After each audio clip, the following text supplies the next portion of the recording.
आप देख रहे हैं द डिबेट और आज हम बात करेंगे कि किस तरह से गांव ग्रामीण में कोरोना वायरस ने भयानक हाहाकार मचा रखा है। गांव गांव अर्थियां उठ रही हैं और किस प्रकार से नदी के किनारे, नदी के दोनों पाट किस प्रकार से मुर्दा घरों में तब्दील हो गए हैं और लोग अपने प्रियजनों की लाशें वहां पर दफना कर जाने को मजबूर हैं। हाईकोर्ट में कल क्या हुआ, इसकी बात बताने से पहले मैं आज आपको कुछ चौंकाने वाली बातें बताना चाहता हूं और दिखाना भी चाहता हूं।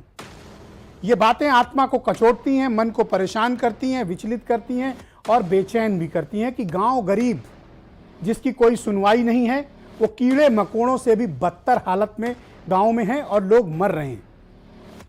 ना उनको इलाज मिल रहा है और ना मरने के बाद उनको सम्मान से अंतिम संस्कार। ऐसी हालत उत्तर प्रदेश के लोगों को शायद आजाद भारत के इतिहास में पहली बार इतनी भयानक दुर्दशा जिंदा और मुर्दा के साथ हुई हो। जिंदा को इलाज नहीं और मर गए तो सम्मान से अंतिम संस्कार तक नसीब नहीं है लोगों को। प्रयागराज का पवित्र संगम तट फाफामऊ से लेकर अरैल तक का इलाका लाशों से पट चुका है। गंगा और संगम के दोनों तरफ, गंगा और यमुना के दोनों तरफ जहां संगम है, उसके आसपास का इलाका लाशों से पटा पड़ा हुआ है। जहां पारंपरिक शमशान घाट हुआ करते थे, उससे 1-2 किलोमीटर आगे तक शमशान घाट फैल चुका है।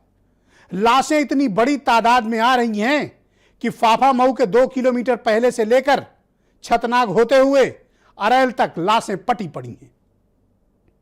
इतनी लाशें हैं कि आप गिन नहीं सकते हैं, मेरा दावा है।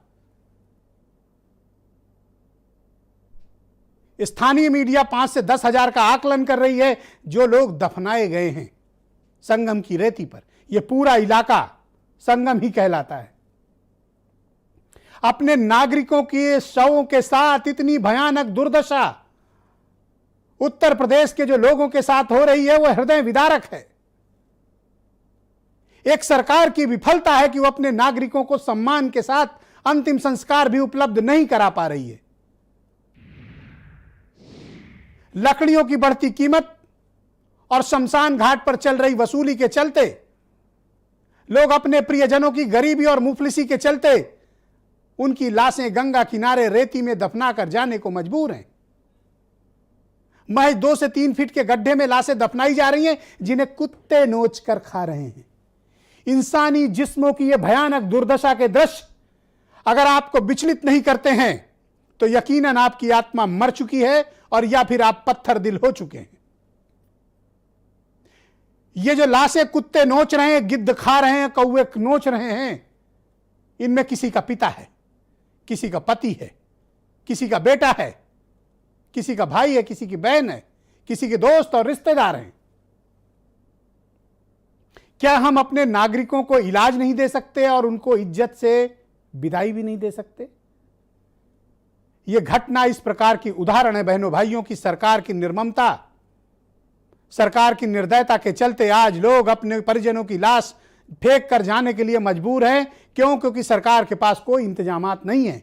अगर इन घाटों पर पहले से बेहतर इंतजाम किए गए होते तो शायद अंतिम संस्कार सम्मान से लोग कर पाते। सरकार झूठ बोल रही है कि उसने अंतिम संस्कार के लिए प्रबंध किए हैं। अगर अंतिम संस्कार के लिए तुमने प्रबंध किए तो ये कौन लोग हैं जिनकी लाशें संगम की रेती पर दफन है? ये हमारे अपने लोग हैं।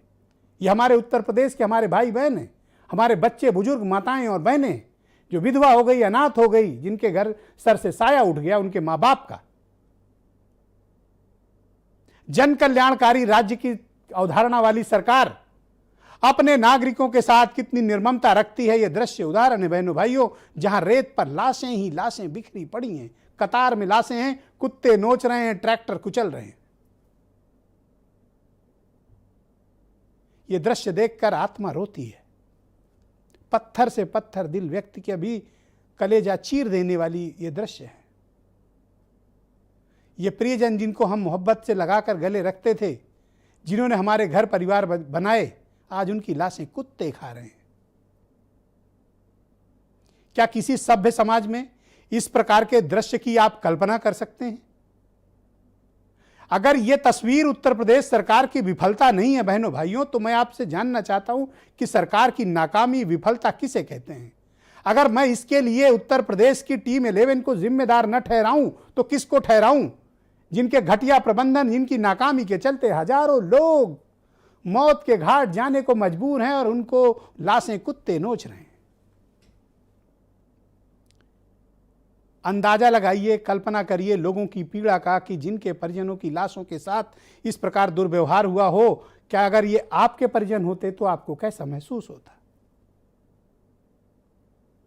क्या आप इतने स्वार्थी, लालची और अंधे हो गए हैं? क्या आपके भीतर की मानवता मर गई है? क्या इंसानियत खत्म हो गई है इस देश में, इस समाज में,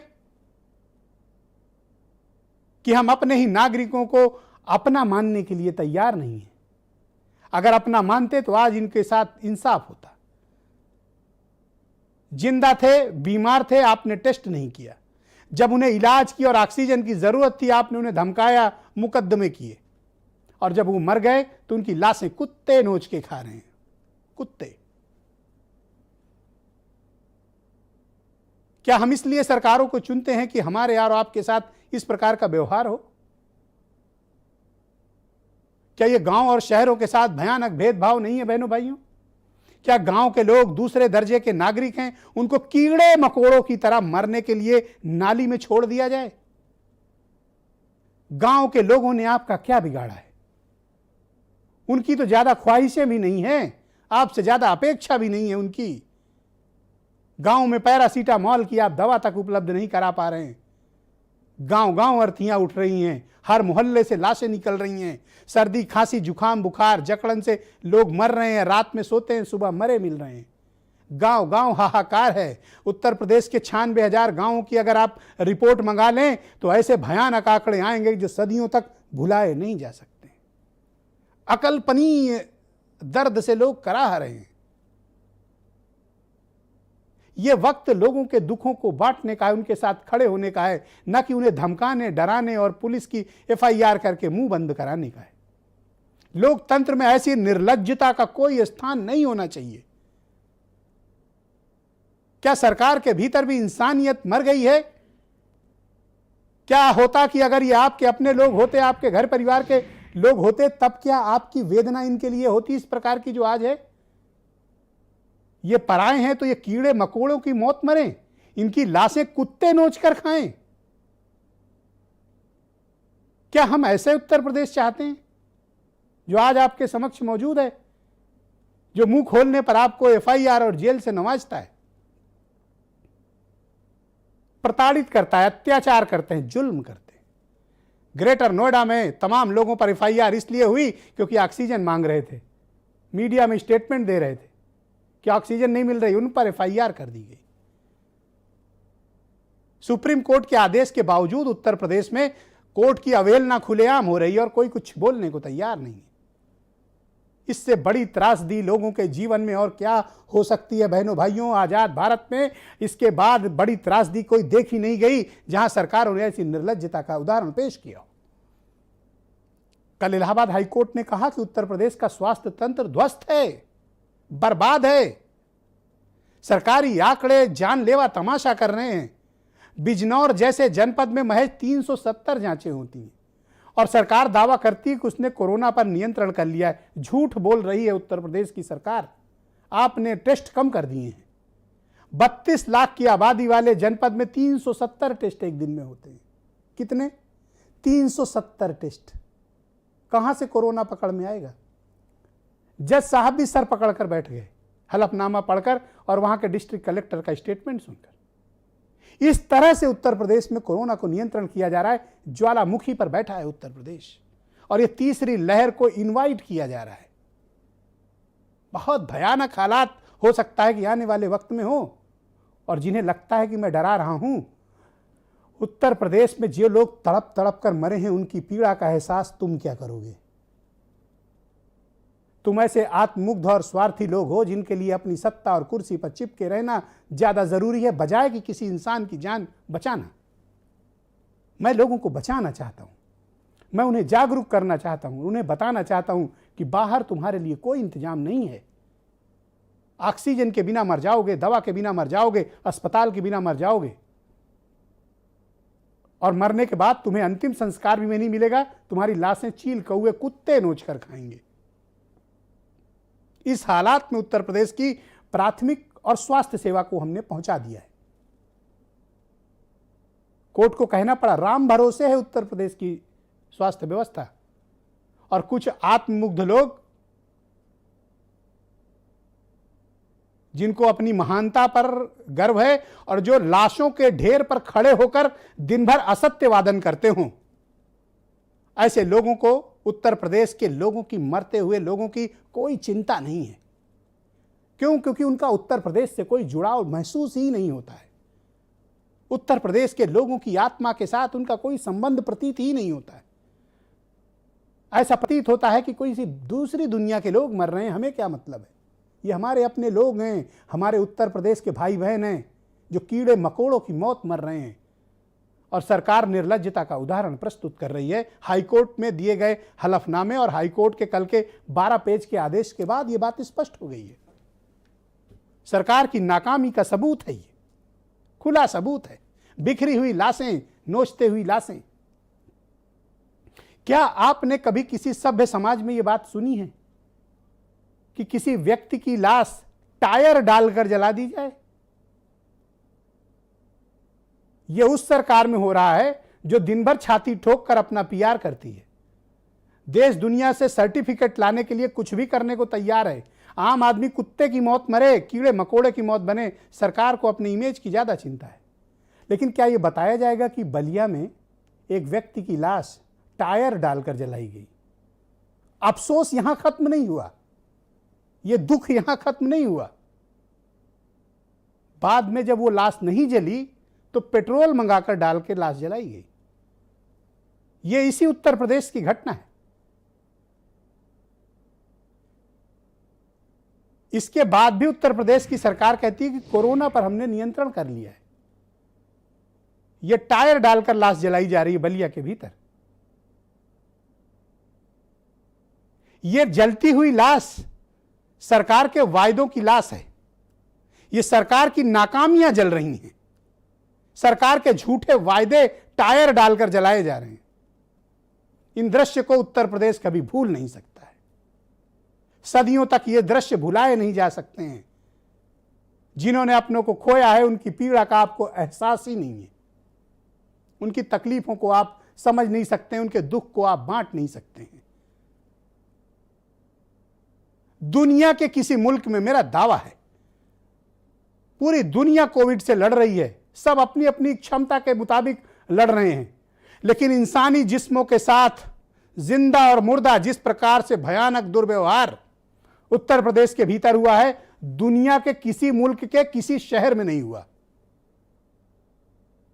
और यह बात मैं बड़ी चुनौती और दावे के साथ कह रहा हूं, तमाम स्टडीज के बाद कह रहा हूं। साउथ अमेरिका के गरीब देशों में भी लोग मारे गए, लेकिन इस प्रकार से वो कीड़े मकोड़ों की और कुत्तों के लाशें नहीं नोची उनकी, जो उत्तर प्रदेश के भीतर कुत्तों ने लाशें नोच कर आपके प्रियजनों की खाई हैं। क्या ये दृश्य आप भूल सकते हैं? आप किसी धर्म के हो, किसी मजहब के हो, किसी रीति के हो, किसी जाति के हो, किसी पंथ के हो, इन दृश्यों को उत्तर प्रदेश कभी भूल नहीं सकता है। यह मानवता पर कलंक और संविधान के अनुच्छेद 21 की भावना के सर्वथा विपरीत है, जहां किसी की डिग्निटी के साथ अंतिम संस्कार का वायदा किया गया है। इसीलिए मैं कहता हूं कि यह कॉन्स्टिट्यूशनल क्राइसिस भी है उत्तर प्रदेश के भीतर, जहां हमारी सरकार नाकाम है। और हम आज तक और अब तक हजारों मौतों के बाद भी उत्तर प्रदेश में किसी की जवाबदेही तय नहीं हुई। उत्तर प्रदेश में किसी पर मुकदमा नहीं चला। मुकदमा किस पे चला है? जो सरकार की नाकामियों का पर्दाफाश करते हैं। लेकिन उत्तर प्रदेश की टीम 11 पर अब तक कोई मुकदमा दर्ज नहीं हुआ, जबकि इनकी नाकामियों के चलते हजारों लोगों की मौतें हुई। ये भुलाए नहीं जा सकने वाले दृश्य हैं जो अपार पीड़ा देते हैं। शब्द नहीं मिलते हैं लोगों की तकलीफ को बताने के लिए। मैं बहुत आहत हूं और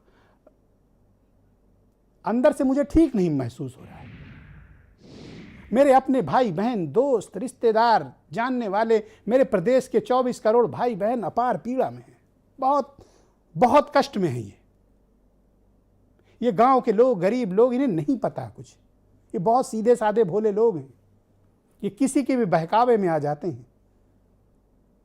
आज ये जिस प्रकार की पीड़ा भोग रहे हैं, हम और आप शहरों में बैठकर उसकी कल्पना नहीं कर सकते। ये बहुत कष्ट में है, बहुत गरीबी में है। कोई अपने प्रियजनों की लाश यूं छोड़कर नहीं जाता। कुछ तो मजबूरियां होंगी। लोगों के घर बिक गए हैं, जेवर बिक गए हैं, खेत बिक गए हैं इलाज कराने में। उनके पास अंतिम संस्कार तक के पैसे नहीं बचे। मुफलिसी के इस दौर में उत्तर प्रदेश है। पर क्या आपको लगता है कि हमारी सरकार कोई संवेदना प्रकट करना चाहती है? अब तक इन मौतों पर कोई अफसोस प्रकट तक नहीं किया गया। आपको पता ही बात, हजारों लोग मारे गए और सरकार ने कोई अफसोस तक प्रकट नहीं किया। अगर इसे हम असंवेदनशीलता न कहें तो किसे कह सकते हैं? इस अपार कष्ट में भी सरकार किसी के कंधे पर हाथ रखकर उन्हें सांत्वना नहीं देना चाहती, बल्कि उनको लपेट कर गिराना चाहती है, पुलिस के दम पर डराना चाहती है, धमकाना चाहती है। कोरोना कंट्रोल में उत्तर प्रदेश की नाकामी ने हजारों लोगों को मौत के घाट उतार दिया है। ये एक बहुत बड़ी विपदा और विपत्ति और पीड़ा का वक्त है। शब्द कम पड़ते हैं, भावनाएं कम पड़ती हैं, आत्मा रोती है। लेकिन वो पत्थर दिल लोग, उनकी आत्माएं मर चुकी हैं। उन्हें कोई फर्क नहीं पड़ता कि आपके पिता मरे, आपका भाई मरे, आपका बेटा मरे, आपकी पत्नी मरे, आपकी बहन मरे। उन्हें आपसे कोई सिंपैथी तक नहीं है। इससे बड़ा अफसोस और दुर्भाग्य किसी राज्य का और कुछ हो नहीं सकता है। आप कुछ बयान सुने और इस पीड़ा को महसूस करें जो गांव गरीब लोग भोग रहे हैं, नरक से भी बदतर जिंदगी। कि कहीं ना तो सीट मिला, कहीं ना ऑक्सीजन मिला, ना तो कहीं वेंटिलेटर मिला। इन विपरीत परिस्थितियों में इतनी बुरी हालत हो गई कि रामपुर घाट पे लाश जलाने की जगह नहीं थी। सरकारी व्यवस्था है ठीक नहीं है, न कोई छिड़काव है, न कोई सैनिटाइजर है, न कोई और व्यवस्था है। जैसे लाश भी जा रहेगा रामपुर घाट पे जलाने के लिए, तो वहाँ भी बहुत दूर व्यवस्था है, सफाई नहीं हो रही है, यही सब है। 2 महीने में करीब 7 से 8 लोगों की मौतें हो चुकी हैं और काफ़ी तादाद में लोग बाग बीमार हैं। अभी हमारे सुरक्षा विभाग की, स्वास्थ्य विभाग की कोई सी भी टीम हमारे यहाँ पर आई नहीं है अभी तक। ये सर घर घर में है बुखार, किसी गरीब में नहीं है, किसी में है बुखार। सही है, दवाई लेने जाओ अस्पताल में, दवाई मिल नहीं रही है। ये अपमान है उन सबों का जिनका दाह संस्कार पेट्रोल, डीजल और टायर जलाकर किया जा रहा है। उनकी आत्माएं आपसे सवाल करेंगी, पूछेंगी कि हम किस प्रदेश में पैदा हुए जहां मृत्यु के बाद सही ढंग से दाह संस्कार भी नहीं हो सका, अंतिम संस्कार भी नहीं हो सका। 5 मई से जो 97,000 जो रेवेन्यू विलेजेस हैं हमारे, उसके अंदर 4 लाख के ऊपर लोगों की टीम बनाई है, जो जाके घर घर जाके दस्तक दे के वहां पे निगरानी समिति उनके बारे में पूछ रहे हैं, आपके यहाँ कोई बीमार तो नहीं है, कहीं कोई भी लक्षण है, चाहे वो एंटीजन या आरआरटीसी पे रिपोर्ट पे आए या ना है, उनको तुरंत मेडिकल किट दिया जा रहा है। किसी को भी बुखार है और उसको थामने का पूरा प्रयास हो रहा है। तो आज की डिबेट में मेरे साथ नवीन श्रीवास्तव बीजेपी से हैं और उत्तर प्रदेश के कोरोना मामले के सबसे बड़े अपराधी पूर्व आईएएस सूर्य प्रताप सिंह मुझे ज्वाइन